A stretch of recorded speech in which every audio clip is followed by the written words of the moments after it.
This podcast is for informational purposes only and should not be considered legal, health, tax professional advice. We are not responsible for any losses, damages, or liabilities that may arise from the use of this podcast. This podcast may contain adult themes, so therefore parental discretion is advised. So today's guest is living proof that God doesn't just restore, He rewrites. Yes, she's a bold voice for redemption, resilience, and radical faith. She's tech savvy, trailblazer, a passionate mentor, and an unafraid to to share that raw truth from her transformation. So please welcome, welcome him today, Bot, Consultant Limited, and host from Surviving to Living, Holly Bot. So Thank welcome, Holly. thank you. Thank you so much. I'm glad to be here. Yes, yes. So let's begin with your story. What was life like before, your turning point? What was it like?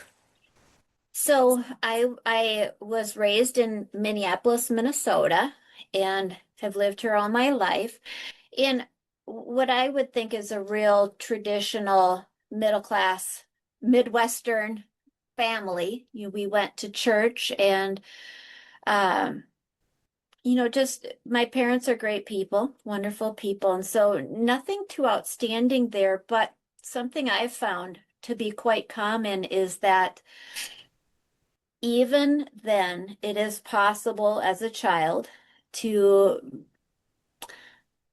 I guess, maybe not recognize the situation that you have as good, or I don't know what, but I always felt like something was missing. And what stuck out to me the most is I really wanted to be a good girl. I wanted to please my parents and do a good job. And that included everything we learned at church. That's where we learned what good is and how to be good. And no matter what I did, it seemed like I was never good enough, right? That I just wasn't cutting it.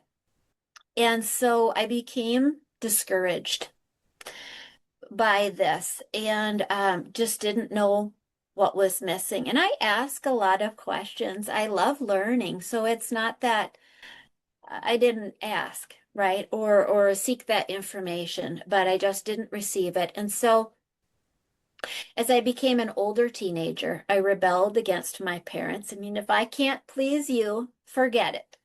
I'm just going to stop trying, you know. And I did not take that decision to mean I wasn't a Christian or a good person.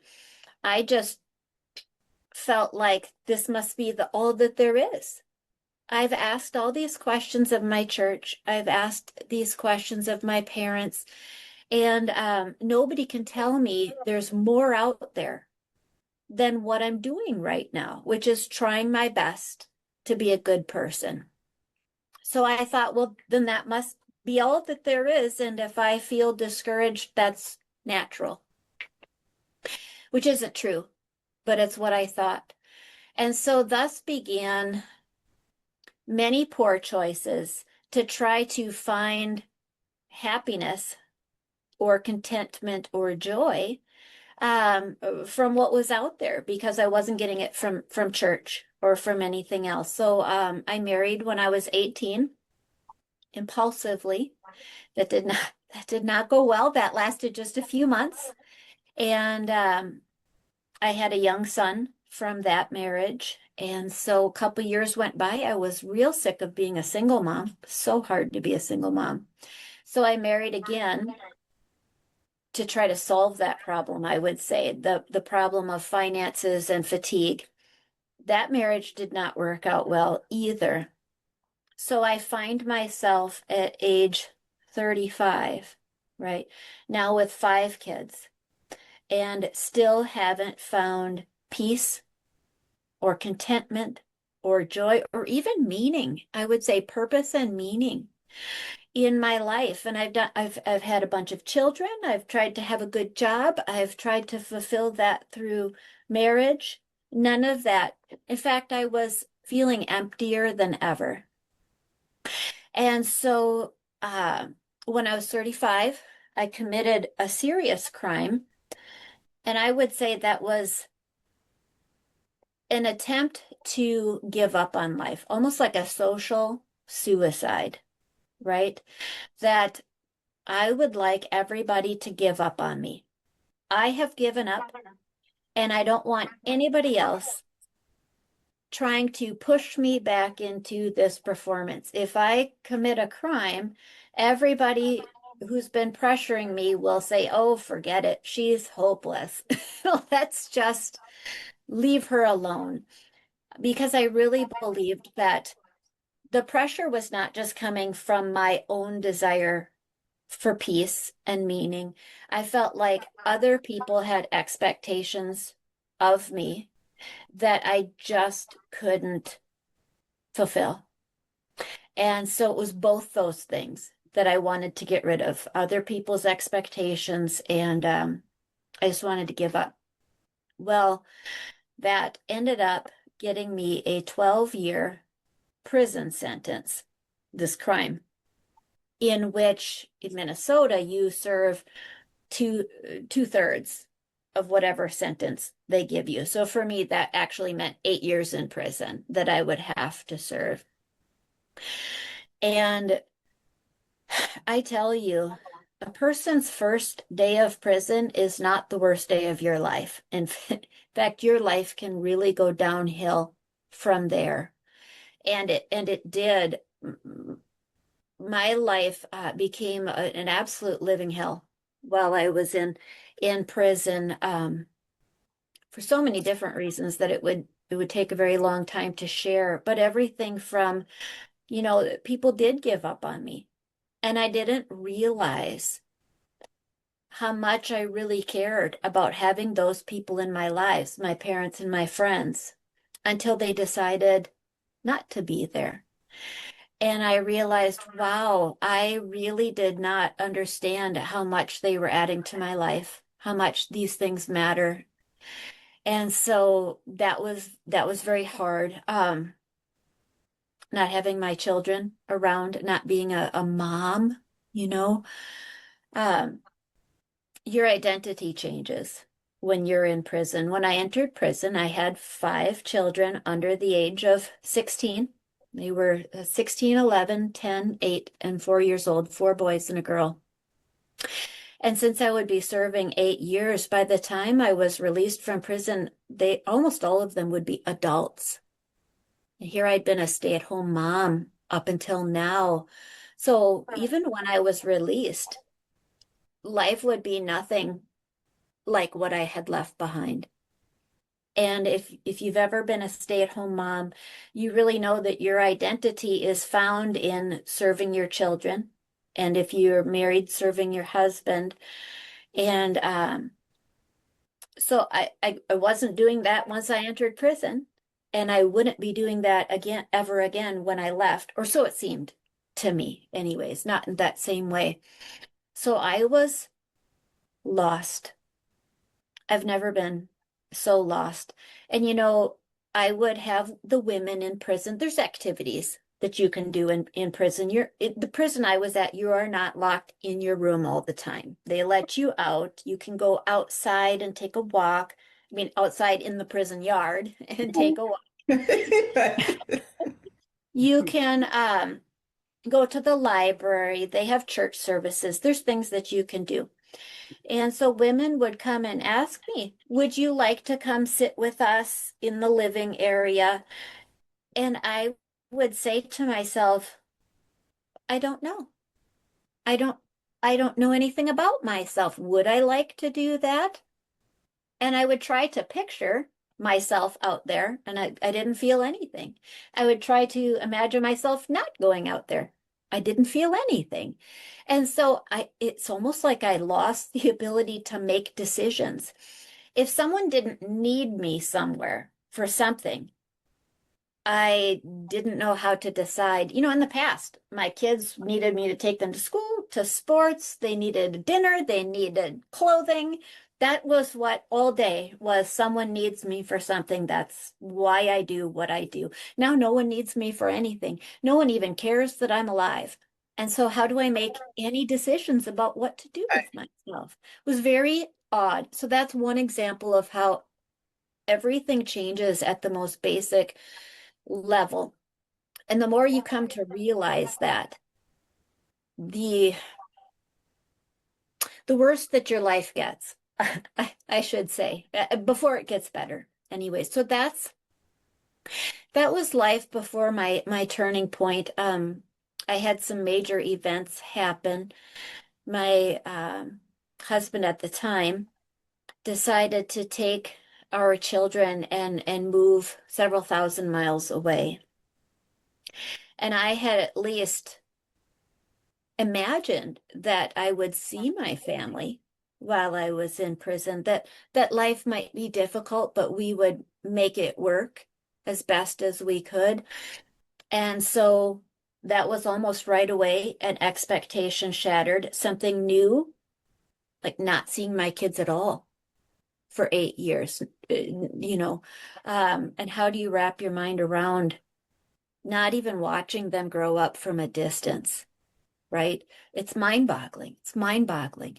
And once I'd wrapped my mind around, some sort of acceptance, whatever that looks like, I found out that my husband was being violent with our children, hitting, pushing, um, just abuse, right?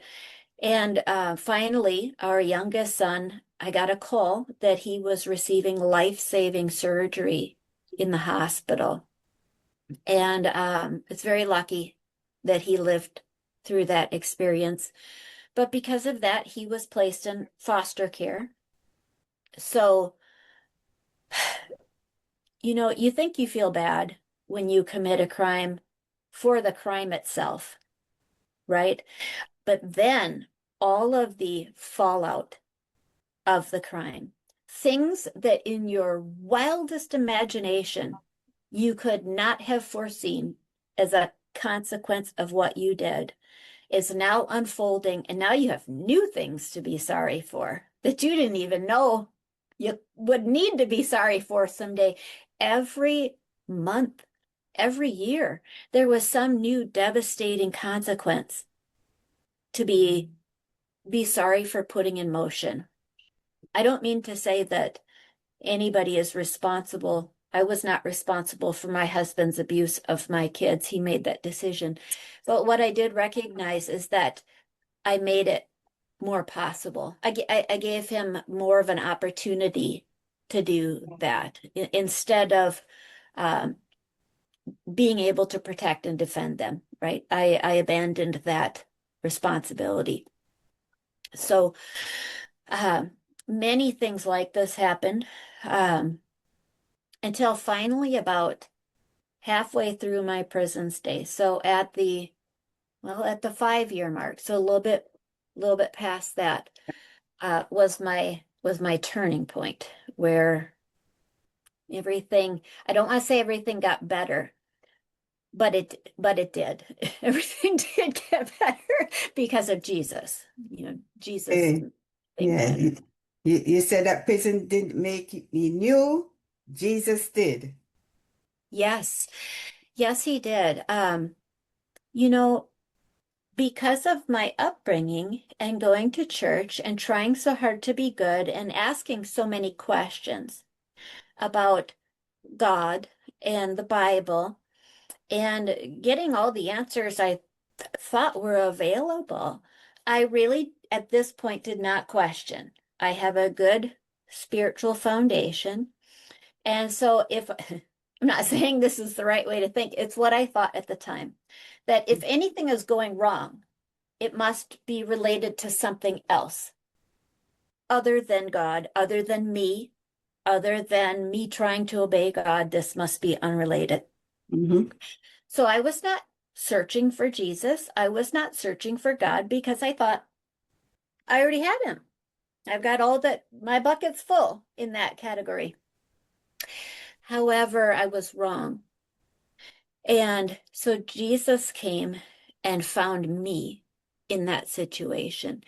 And one way that I know that very well is with all these problems that I had, serious depression related to all these things that I have told Right. you, and everything else. I had tried many solutions to try to make my life better. In fact, I would say I tried everything that I could think of. By this time, I'm 40 years old, and I have tried everything I can think of to make my life better or have meaning or have purpose. And so when Jesus stepped in and things started radically changing, I knew it couldn't be because of me, because I had tried all these things in the past and failed. And now Jesus was making them possible. So he was the only thing that was different at this point. So how this came about is my oldest son, I talked to him on the phone one day, and he was by this time he was in his 20s. And he said, I'm not sure I believe in God anymore. And I was very upset by that because I really felt this is a part of our family heritage. It's what we all believe. It's the right thing to believe. I don't want anybody in my family having wrong ideas, right? We need to fix this.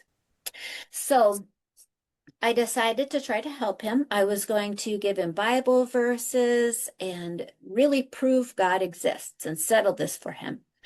And so I went to get my Bible. I opened it up, and my faith at that time must have been so shallow, my view of God so simplistic that I thought, I could just open the Bible at random and what I'm looking for will just jump up out of the page. And of course, that's not what happened. I opened this page and there's talk about kings and, nothing that looked useful. So I turned some more pages. Nope, not there either. Now we're talking about countries I've never heard of. And after, a few minutes of that, I thought, you know what? Maybe this is a more difficult task than I believed. I don't know where in this Bible is the information I'm looking for. And it's a big book. I can't Right. read this in a day or two and get back to him.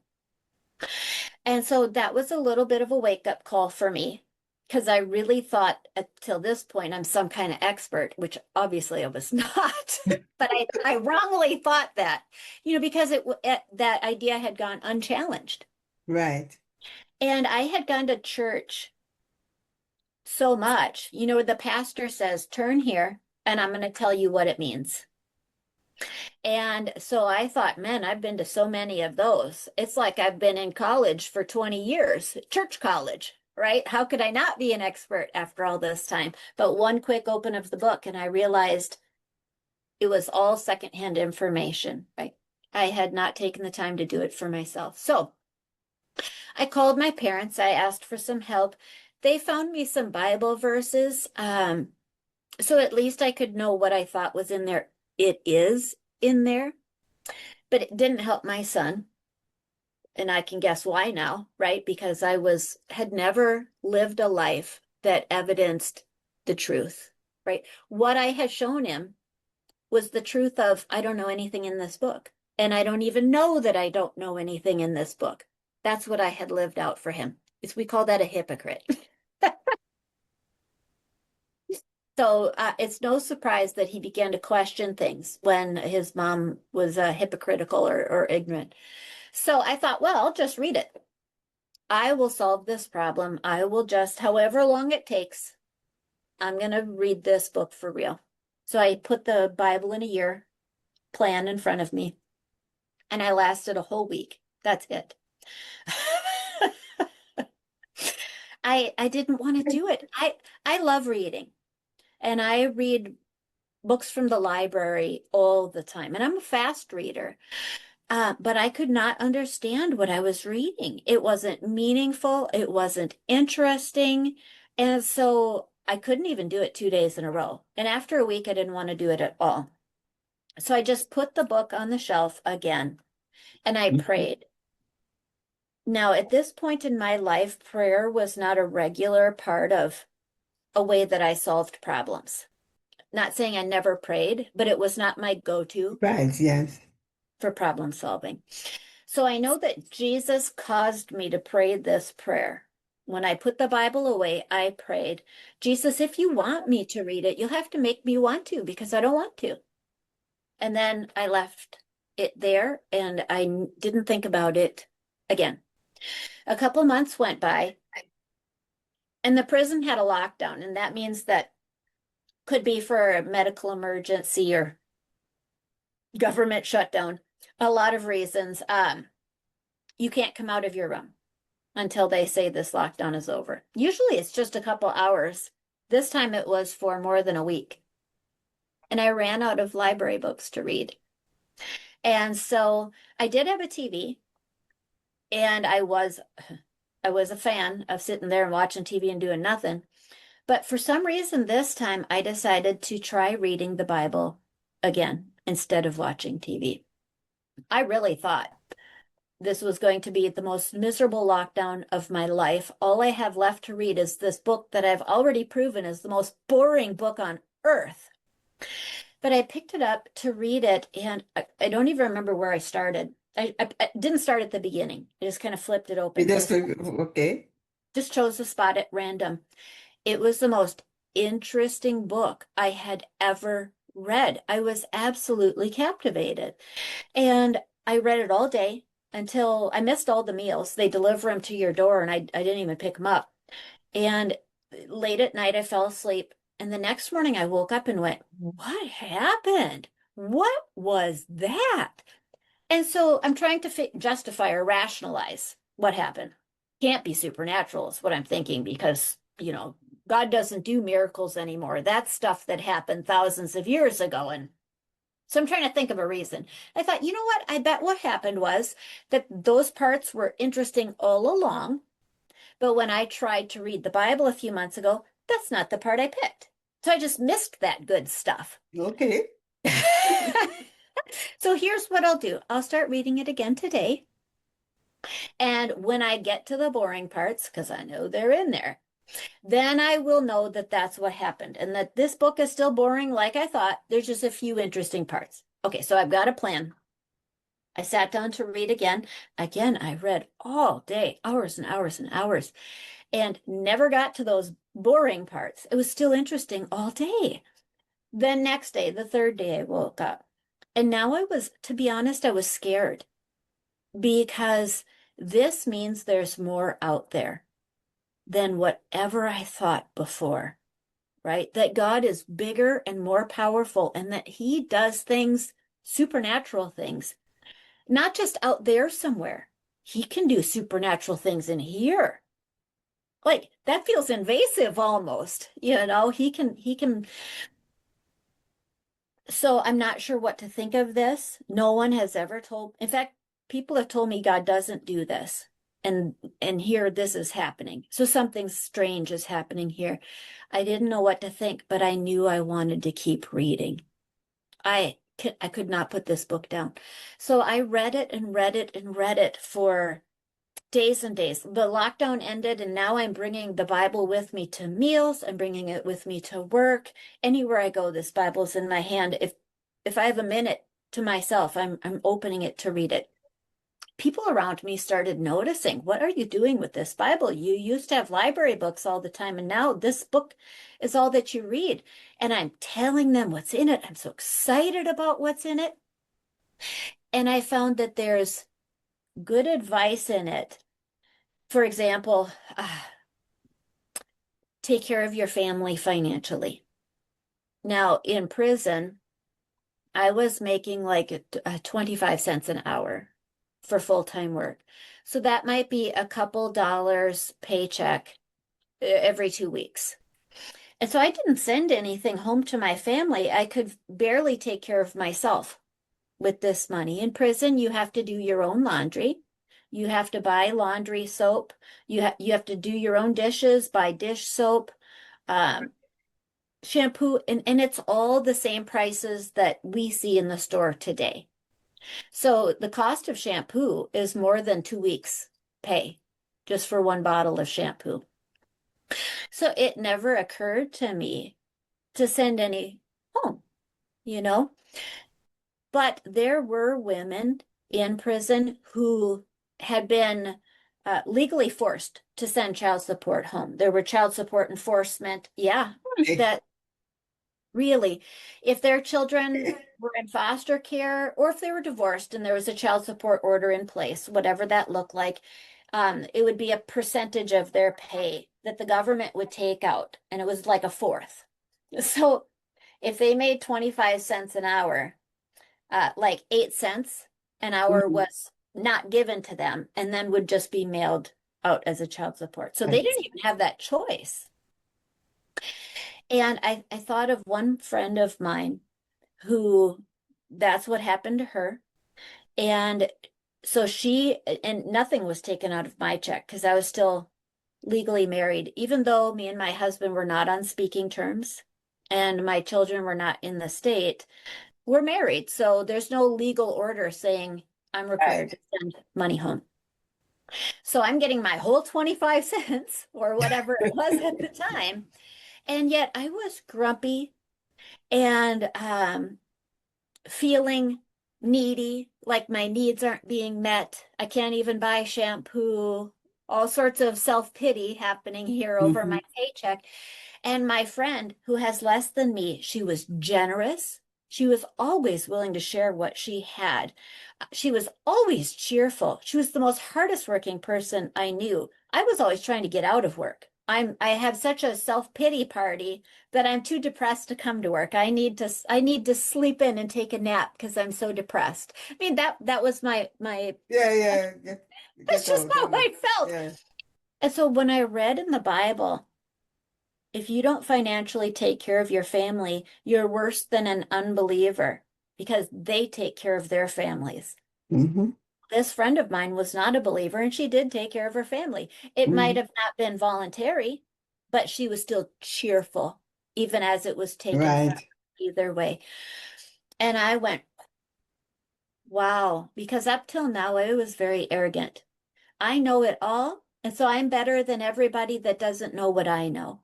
And this was clearly saying, that's not true. In fact, you're worse than them because Mhm. they don't know and they still do the Right. right thing. Okay, so I thought, if God can supernaturally cause me to read the Bible and like it, maybe he can make me obey it. Maybe. I'm going to find out. So I started paying child support to my family. I just set aside 8 cents an hour. And, every month or two, I would send like $8, $8, whatever it was. Now, since I was not on speaking terms with my husband, I couldn't let him know I was going to start doing this. And he hated me. Well, to be honest, I hated him back. So we hated each other. It was not good. Um, so I wondered the first day I went to mail my $8 to him that he didn't know was coming. It just comes in a regular envelope. I Hmm. wondered, would he see this envelope and think, oh, there's a letter inside and I don't want to hear from her and just throw it out? That's a big possibility. High possibility. Hmm. Yes, and all this suffering I'm going through just to send him $8. He's not even going to know I sent him anything. Oh, because I really wanted, if I'm going to do all this hard thing, I want to be appreciated for it. I want someone to know I'm doing this hard. Recognize. That's right, Hmm. recognize it. Or what if, even worse, you were to open the envelope and see that it's a tiny little check and then I could just see him doing it, gather the kids around and say, look how stupid your mom is, kids. She sent us $8. That's all she's worth. And Yeah, yeah. my suffering could be used to mock me, right? This result. Hmm. But God just told me at that time, Jesus said to me, it's not about what they think. It's about obedience to me. I asked you to do this. He didn't ask you to do it. Your kids didn't ask you. I did. And I know that you did it. End of story.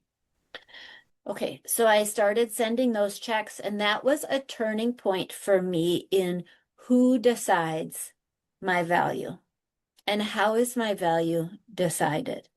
And Jesus decides it. And Jesus gives me the ability to please him, which I was so used to trying to please everybody else, myself included, that to be pleasing Jesus instead was a whole different thing to me. So one benefit of doing this child support thing was I had finally gotten a raise at work and I made a little bit more than 25 cents. And it does not take long buying junk food to gain weight you don't want to gain when you're in a prison, not getting a lot of exercise. So, so I had gained some weight and I was physically uncomfortable, but making this child support meant I couldn't afford to buy this extra food anymore. And so I started losing all that extra weight that I had gained.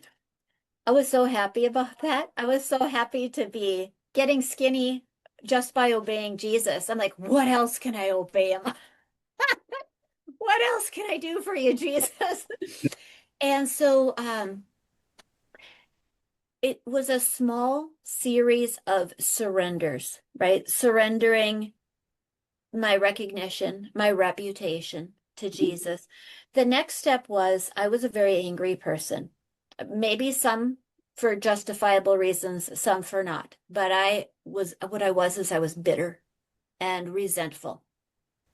And I come to a verse in the Bible next that says, do not have any bitterness or resentfulness or anger against other people. Well, I skipped right over that in the Bible because I thought, listen, I have tried. I have tried to, I didn't even need to read the Bible to know you're not supposed to be that way. And I Right. tried therapy and trying to be nice. That anger was still in there. In fact, in my head, whenever I was upset, what I would do is I would imagine this person is in front of me that I'm upset with, and I would give them a lecture. I would tell them about, in my head, tell them about themselves and why I'm right. And I would just picture Mhm. that they are just crushed in their spirit to recognize how wrong they were and Right. how right I was. And this would make me feel better. Mm-hmm. And so I had all these imaginary speeches in my head that I would give it to people while I'm in the shower, while I'm going to sleep at night. This is therapy for myself. Therapy. Mhm. Yes, and nothing had made this go away. And so I skipped that verse and I'm reading further, and Jesus said to me, wait, wait, wait. Let's not be skipping things now because I've already given you the ability to obey me in these other things. I will help you with this. And so I said, you know what? That's true. That's true. I don't know what it looks like to get rid of anger and resentfulness at all, but I will acknowledge, Jesus, I believe you can do that and that you Mhm. want to do that. So I thought, oh, okay, I'm just going to pray and tell him, I'm sorry for skipping it. I'm not going to skip stuff no more. I still did skip stuff because that was a habit, but I was trying harder. I'm not going to skip stuff anymore. And I believe that I need to make a choice. I can't have you and my anger. I can't serve both. So I closed my eyes to say that. My thought was, I'll just try harder. From now on, I'll just try harder. I close my eyes, I say that, and before I can open my eyes, the room lit up. On the other side of my eyelids, I could see it like this. But before I could even think, what is happening here? It was like a physical weight was lifted off my shoulders that I didn't know was there until it wasn't. And almost like I had been real tightly constricted and it was gone. And I was just really, I opened my eyes like quick. What was that? Because, Right. all right, fine, Jesus can make me read the Bible. He can help me do child support, but what is happening with this, right? And I wondered what just happened. I don't know what just happened. And I'm wondering, all of a sudden I realized all these angry speeches that I kept stored in my head, they were gone. Like they were just, the drawers were empty. And so I thought, I don't like to be a person who is wishful thinking, right? I like real stuff. I like real stuff. So I thought, well, I'm just going to think about someone I don't like. And then I'll know this was just some emotional thing and that nothing has changed. I could every person I thought about my husband. Even that didn't make me angry.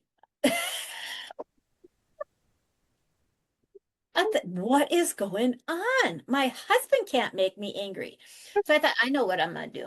I'm going to go call my mom because my mom was sure to trigger something in my head. Just the sound of her voice could make me mad. So I went to make a phone call. And as I'm getting up to go make the phone call, Jesus said to me, listen, I know you're upset with your parents for all sorts of things, but I have done all this for you without their help, without anyone's help. I caused you to read the Bible. Nobody else told you to do that. You didn't even know you were supposed to do that. But I made it happen, didn't I? Yes, you did. Okay, well, what about this child support thing? No one told you to do that. I showed you to do that without anybody else, and then I helped you do it, and you're doing it. Isn't that true? Yes, that is true. It's true. He said to me then, so before you call your mom, I want you to know anything you think she should be doing, I don't need your help. I can tell her to do it without you, and I can make her do it without you. So stop it. And I went, that's really why I've been so angry, is trying to get her to agree with me or see things my way or do what I think is necessary for whatever reason. And if I don't have to think about those things anymore, Jesus is going to do all that. What is there to be upset about? So I said, okay. So then I did. I went and called my mom and I didn't even get upset. So little surrenders like this, and the final biggest surrender, and of course there are many, Right. but the final biggest one at that time that then had me all in for Jesus, just certain that he is the solution to my life, is my youngest son who had been in foster care. Now at this point, he'd been in foster care for a couple of years. And the state had said that they were going to set a trial to terminate our parental rights. But if I could find a home for him, like with a family member or a friend or something, I could keep him. They would cancel the trial. Well, of course, I'm calling everybody I can think of. Someone, anybody. In fact, and nobody said yes. Nobody. I mean, I made at least 100 phone. I talked to people I hadn't seen in 20 years. People I went to high school with and hadn't talked to since high school. I'm calling everybody at this point. Nobody's saying yes. And I really assumed when they told me I could keep him if I could find a home, that was God showing up in my life, right? Because Right. it really they said that about the same time as I'm starting to read the Bible and pay child support and do these other things. So I felt like that was God confirming a blessing on my life. It Right. it was not. It was not. I just assumed, well, why wouldn't God want him in a godly home? Therefore, this must be a godly idea. I didn't even ask him, God, is this your idea? I didn't even ask. I just assumed. So finally, one day, a few months into this, nobody saying yes and making all these calls, I'm reading the Bible and I read in Luke where it says, anyone who loves father or mother more than me is not worthy of me. And anyone who loves son or daughter more than me is not worthy of me. Well, I had read those verses before, but somehow when I read it this time, I stopped dead and Jesus, it's the loudest I've ever heard him in my voice, just almost like someone in the room speaking to me. He said, will you still love me if I terminate your parental rights? I just shook my head like that did not just happen. We're just back up 10 seconds Mhm. and keep reading. And as I'm shaking my head, Jesus said it even louder. If I terminate your parental rights, will you still love me? And I really felt like I was going to throw up. The response was like I felt like I'd been hit by a car. That was beyond anything I could conceive. So I sat and thought about it for a minute, and then Jesus reminded me of this verse in Proverbs, Proverbs 16:3, which says, "Roll your works upon the Lord, commit and trust them wholly to him. He will cause your thoughts to become agreeable to his will, and so shall your plans be established and succeed." And so I thought about that for a minute and I said, you know what? If that is your plan, and I don't know that it is, but if it is, the Bible also says that all your plans are good, Yeah. which means that I don't know what good is. If that's your plan and I reject it out of hand, we are not on the same page as to what is good. So I don't want to be on the wrong page. I want your idea of good to be my idea of good. And even more, Jesus is a person. God the Father is a person. And people who have good plans, they're excited about their plans. They look forward to their good plans.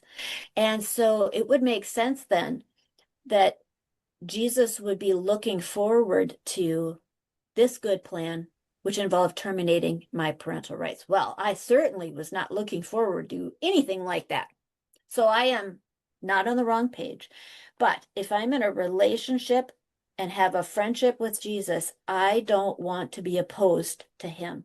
And I don't want to be saying your good plans aren't any good.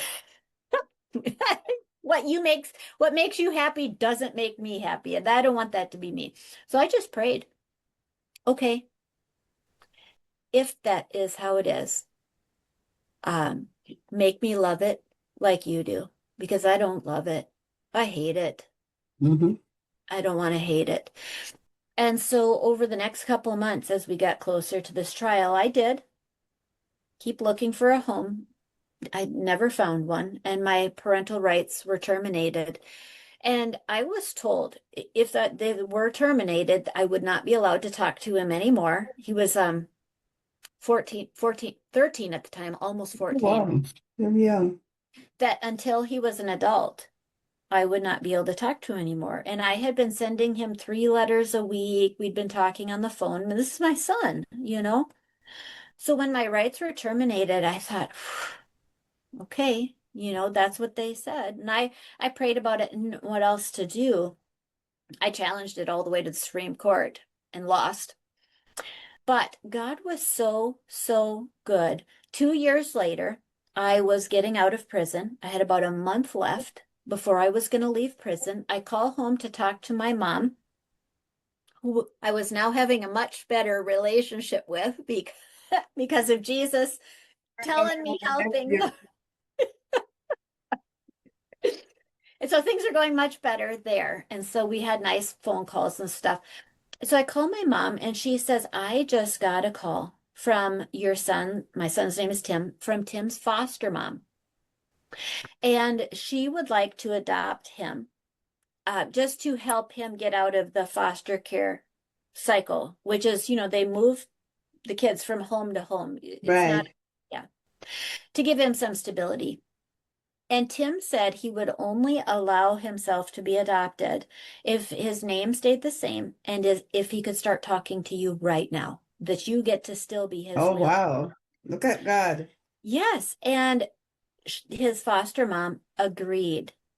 And so here's the phone number. You can call him right now. I have never hung up on someone so quick and and made another phone call so quick. And so first I talked to his foster mom, and she was the nicest person, really respectful, very kind. And then she put my son on the phone, and after 2 years of not talking to him, and I'd been told I wouldn't ever be talking to him, here we are again, and God restored that before I even left prison. And when I got out of prison, his foster mom paid to fly him back to Minnesota to spend Christmas with me, and Oh, wow. he lives with me today. He's downstairs in the basement in his room doing I don't know what, but he's here in this house. And so Oh, God really does. I think it was not just a test of faith, although it certainly was. a test of faith, an opportunity to surrender more fully and to see what God defines good as, right? And that we can trust Him with plans that sound awful to us, but they're not. um, I now have, I think that God was doing good things for my son during that time. You know, my God has plans for my son, a ministry for his future that only my son is uniquely qualified to do. Mhm. And that in order for him to be prepared for the good works God has for him to do, that my son needed certain lessons and experiences to qualify him for that. And my plans probably would have disqualified him for God's good plans and the good work that There you he has go. prepared for him. And so trusting that God's meaning for our lives, God's purposes for our lives are so much bigger than we think of.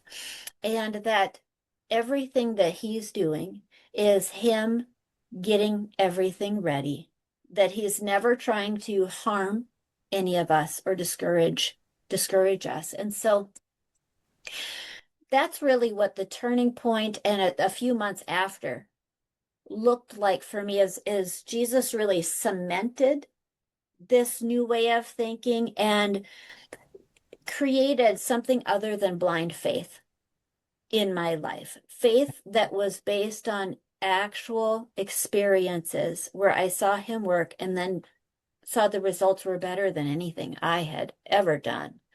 And so then I wanted more of him and less of me. Yes. Yes, yes.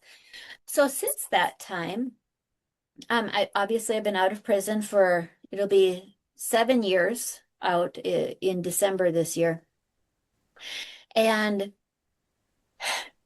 God has done so many amazing things far beyond what we could think of in my life, even just so far. Just restoration of family for one thing, with each of my children, except for my daughter. Um, my daughter is my youngest, and I still have not. It's been 12 years since I've seen her, 10 years since I've spoken to her. And so that's one continual prayer request. The one person left that I pray is brought back into my life. But my parents, my brother, my other children all have better relationships with me than they did before. And then too, getting out of prison is hard. Um, Getting a job after having been in prison, getting housing, all these things people worry about. I really believed Matthew chapter 6, which says, seek first his kingdom and his righteousness, and all these things will be added to you besides. It doesn't say, as long as you never went to prison. It doesn't say that. And so I thought, well, I just need to seek his way first and be obedient to him. And people ask me all the time, tell me the challenges that you had getting out of prison and getting acclimated. And I'm certain that there are people who have had challenges who are Christians who love Jesus. Perhaps that was him preparing them for a certain ministry Right. I'm not going to be in, right? But honestly, I can say I've never really had those challenges. God allowed me to buy a house without any help from anyone, no co-signers or anything else, just him doing the work, and to be fully provided for financially by him. When I need money, I pray. When I need anything, I pray. I don't ever ask anyone for anything except for God. And, in the past, I used to put way more energy into doing all this other stuff. And now I figure I'm only allowed to put energy into other things as much as I've given energy to God. So if I only prayed for 5 minutes, I can only talk about it for 5 minutes with someone else. That's it, right? But it trains you to seek God first and to ask him for everything first. So that's, I mean, I could say a lot about how awesome God is and all sorts of neat stories of what he's done. But the important thing is not my life and it's not what I've done, right?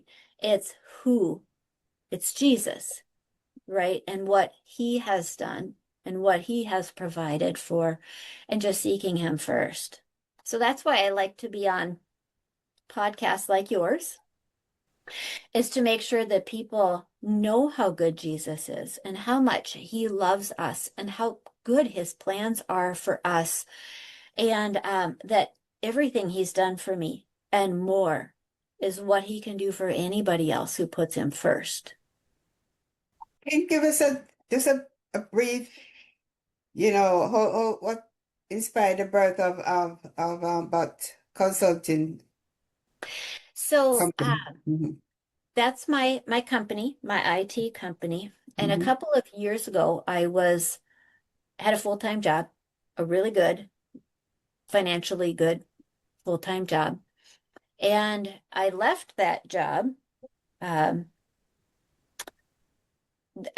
let's just say that I was a little uncomfortable with some things that I was asked to do. And I thought, well, I will just start looking for a new job, and when I find one, I'll put in my 2 weeks notice. I could not find another job. So I thought, well, I can't delay because I really feel that this is a moral issue. I shouldn't do things Hmm. this certain way. And so even without a job, the longer I delay, now I'm complicit in doing wrong things. Okay, so I'll just put in my 2 weeks notice. And I did. Still couldn't find a job. So I thought, well, I'll just start my own company. And I did. I started bot consulting. And here's the thing. Another way that I found value and identity was to be a workaholic. Being a workaholic is such a wonderful distraction if you don't want to think about your problems. That's true. That's true. And it's a great way to receive applause and approval, which I really appreciated both of those things. And so I would work myself to death just to get applause and approval and to avoid thinking about difficult things. Hmm. God was like, well, there's enough of that. I'm not going to let you be a workaholic anymore. And so I opened bot consulting, and I could only get a very small amount of customers at first. I mean, it's a new business. You don't just automatically open and you're super busy. And so I think God used that to create another level of surrender. Surrender to his applause only, his approval only. We're taking away everything else and take away the big expensive job. And now, because you own your own business, you have to fully rely on him to provide customers and to make sure that the customers pay you, right? And that, Yes. but all of that is 100% relying on him in a whole new way, right? You don't even have that security of an employer. And so it certainly wasn't my idea to start bot consulting because I thought I just want to do this grand new thing. It was a last resort, but it was God's big idea. I think to take away another safety net of mine that I was using to rely on something other than him. So that's Right. that's Right. bot consulting. Right. That's beautiful. We could go on and on and on. So, if for someone who's listening and who feels, stuck in shame or fear, what would you say to them now, based on your experience with God? I would say we cannot drum up anything in ourselves just by trying harder, whether or Hmm. not it's getting rid of shame and guilt or feeling good about ourselves or whatever it might be. Everything good and perfect comes from God Himself. And that includes feeling of validation and feeling loved and feeling accepted. And so the first step is to recognize we can't make that happen outside of a relationship with Him. And then second is ask Him, ask Him for it. You know, I've known many people who I give this advice to, and then I realized that they thought this would be an immediate overnight change and everything would be better. But I think that a relationship with God is can be analogous. It's not exactly the same, but it can be similar to making a new friend, and that it's Yeah. an exciting adventure as you get to know them better and better through many conversations Right. and through many experiences with that person, and that you don't receive the full benefit of that relationship on the first day and in the first 5 minutes. Yes, That true. the love, the excitement, all of that builds over time. But the first step is to initiate it and to ask for it and then keep going. That's that's my advice. So how can people get in touch with you, listeners get in touch with you? So I have a website, hollybot.me, and there they can find my contact information. I also have my podcast up there, which is I have two podcasts. One is me interviewing other people who came out of prison or who served people in prison, chaplains to the prisons and things Right. like that. And the other one is my own story, which I've been sharing with you in just many different episodes. Yes. And then also, I have a new book that is going to be released December 10th. And you'll find information about that book on my website. And it's the story I have just told you of life before prison and all the way up until the day I walked out of prison. What does that Oh, look? wow. Yeah, what does that look like? And it's called Mhm. From Surviving to Living. Okay. So, Yeah. but if you give me all that information, I can drop it in the narrative in Spotify for you. Yes. That people can get to see it. So we could go on for hours and hours. So really thank you so much.